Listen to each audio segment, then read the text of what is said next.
Then 6 days before the Passover, Jesus came to Bethany, where Lazarus was, who had been dead, whom he raised from the dead. So they made him a supper there, Martha served, but Lazarus was one of those who sat at the table with him. And therefore Mary took a pound of ointment of pure nard, very precious, and anointed Jesus' feet and wiped his feet with her hair. The house was filled with the fragrance of the ointment. Then Judas Iscariot, Simon's son, one of his disciples who would betray him, said, "Why wasn't this ointment sold for 300 denarii and given to the poor?" Now he said this not because he cared for the poor, but because he was a thief, and having the money box used to steal what was put into it. But Jesus said, "Leave her alone.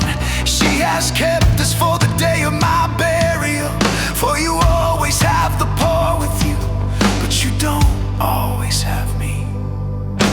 A large crowd therefore of the Jews learned that he was there, and they came not for Jesus' sake only, but that they might see Lazarus also, whom he had raised from the dead. But the chief priests conspired to put Lazarus to death also, because on account of him many of the Jews went away and believed in Jesus. On the next day a great multitude had come to the feast. When they heard that Jesus was coming to Jerusalem, they took the branches of the palm trees and went out to meet him and cried out, "Hosanna, blessed is he who comes in the name of the Lord, the King of Israel."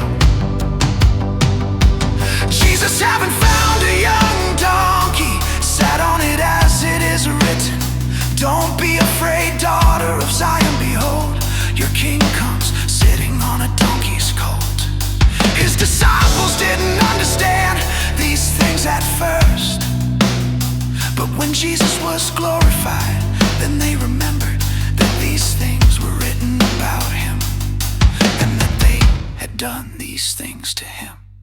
The multitude therefore that was with him, when he called Lazarus out of the tomb and raised him from the dead, was testifying about it.